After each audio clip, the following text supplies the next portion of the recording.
अगर इस तरीके की घटनाएं होती है जहाँ पे बेटियों को उनके परिवार से अंतिम समय में भी मिलने नहीं दिया जा रहा है और जलाया जा रहा है, तो मैं बोलूँगी कि इस नारा का कोई महत्व नहीं है, कोई महत्व नहीं है। क्योंकि अगर आप ये बोल रहे हो कि आप जब ये बोल रहे हो ना बेटी बचाओ, तो इसका मतलब है मैं अपनी बेटी को उन राक्षसों से बचाऊं। अब मुझे ऐसा प्रतीत हो रहा है। आखिर ऐसा क्या बात था कि आपने उस बेटी को अंतिम समय में उस परिवार से मिलने नहीं दिया? ऐसा क्या सबूत आप छुपाने की कोशिश कर रहे थे? या अगर आप सच में किसी इंसान को आप सोचते हैं कि इज्जत देते हैं और सच में आप इज्जत देते हैं, तो वो चीज़ अंतिम समय में वो करनी चाहिए। देखिए, ये हमारा भी सबसे बड़ा सवाल है कि वो जो रात को अंतिम संस्कार किया गया बिना परिवार को बताए गए, वो क्यों किया गया? तो वो सवाल हमारा भी है और हम वही सवाल सरकार से पूछना चाहते हैं कि ऐसी क्या बात थी कि आपने उस परिवार को अंतिम समय में आप उसकी बेटी से मिलने नहीं दिया? तो हमारा सिर्फ यही एक सवाल है, आप इस सवाल का जवाब दें। प्रेम प्रसंग का जो मामला है वो बहुत ही निजी मामला है और जो हत्या और जो रेप का केस है वो एक बहुत अलग मामला है।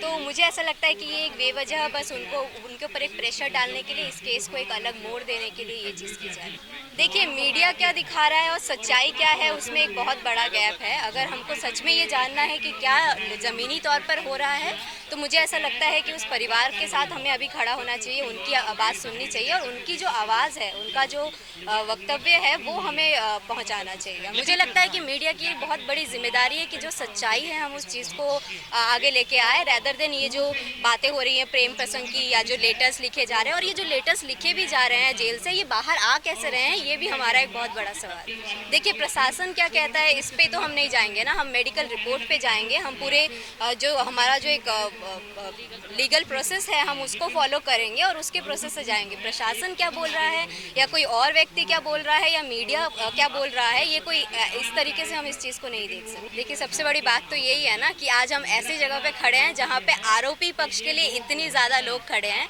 और जो कि भुगतभोगी हैं, जो कि जिनकी की बेटी की जान गई है, उनको घर में बंदी बना के रखा गया है। तो आज हम वहीं खड़े हैं और आज शायद हम इतने सारे लोग आज यहाँ पे इसलिए भी हैं कि ऐसा क्यों हो रहा है। अगर सच में उन्होंने नहीं किया है, अगर सच में उन्होंने कोई रेप नहीं किया, उनकी कोई गलती नहीं है, तो फिर उनको कानून पे भरोसा रखना चाहिए, उनको पूरे प्रोसेस पे भरोसा रखना चाहिए। और अगर सच में वो उनको लगता है कि हाँ हम लोग बेकसूर हैं, तो वो बेकसूर ठहराए जाएंगे। तो इतना ये जो डर है उनके अंदर, जो आप सवाल मुझसे कर रहे हैं ना, उनके अंदर ये डर है जो उनको बाहर ला के खड़ा कर रही है कि नहीं हमारा कुछ कसूर। देखिए, मुझे नहीं लगता है कि कोई केस को उठाया नहीं जा रहा है। शायद इस केस को बहुत ज़्यादा मैं बोलूँगी कि उनको फोकस दिया जा रहा है क्योंकि बहुत बर्बरतापूर्ण केस है। शायद यही एक रीज़न हो सकता है। मैं ये भी नहीं बोलूँगी कि वो जो केस है वो बर्बरतापूर्ण नहीं है, लेकिन हम सबको पता है कि कोई एक केस होता है जिसमें बहुत फोकस से काम किया जाता है एक टाइम पे, और जब वो धीरे धीरे बहुत समय बीतता जाता है तो सब उसको भूलते चले जाते हैं। देखिए, इस पर मैं ये बोलना चाहूँगी कि जब आप किसी गांव को या किसी घर को या परिवार को कैद करते हैं, तो लोगों के ऊपर और सवाल आप खुद ही खड़े कर रहे हैं। अगर शुरुआत से आप उनको मीडिया से मिलने देते हैं, उनकी बात रखने दिए होते, तो शायद इतने सारे लोग ऐसे इस तरीके से ना उधर गए होते और एक जो माहौल आप बोल रहे हैं वो आपको भी महसूस ना हुआ होता। तो मैं ये बोलूँगी कि ये जो शब्द यूज़ किए जा रहे हैं, जो प्रयोग किए जा रहे हैं, ये भी इररिलेवेंट है इस संदर्भ में। अभी ये जो दंगा और ये जो पर्टिकुलर कुछ वर्ड्स यूज़ किए जा रहे हैं, और हम अभी भी देख रहे हैं कि बहुत ऐसे मतलब उन परिवार के से लोगों का मिलना अभी भी बहुत मुश्किल है। हम उस परिवार के लिए भी सोच रहे हैं कि वो अपना रोज़मर्रा की ज़िंदगी और रोज़मर्रा में कैसे फिर वो अपनी ज़िंदगी को जी पाएंगे। जी नहीं, मुझे तो नहीं लगता। क्या आप सेफ होंगे अगर आपको ऐसे वीडियोज़ आएंगे? आप एक इंसान के रूप में सोचिए, अगर आपको आपके परिवार के लोगों को इस तरीके का वीडियो कहीं से आएगा, आपको कैसा महसूस होगा?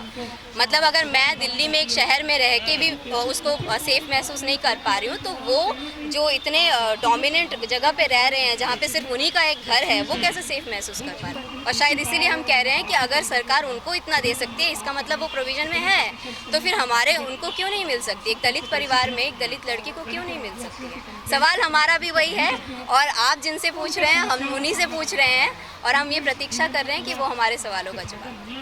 दलितों को मैं कैसे देखती हूँ या दलितों को पूरा समाज कैसे देखता है, ये बहुत बड़ा सवाल होगा कि आज भी इतने सालों की आज़ादी के बाद भी उनके साथ जो व्यवहार किया जाता है या फिर जो शब्द का प्रयोग उनके लिए किया जाता है, या फिर जैसे आप बोल रहे हो कि बहुत सारे स्टेटमेंट अभी आ भी रहे हैं कि वो उस परिवार की थी, हो सकता है उसने उस तरीके का कोई काम किया होगा या पहले से उसका कैरेक्टर पे क्वेश्चन किया जा रहा है। तो मुझे लगता है कि अभी भी वो चीज़ कहीं भी ख़त्म नहीं हुई है, वो हमारे एकदम रूट में है और वो पूरी मानसिकता हमारी बहुत स्ट्रॉन्ग है जिसको हमें बदलने की बहुत ज़रूरत है।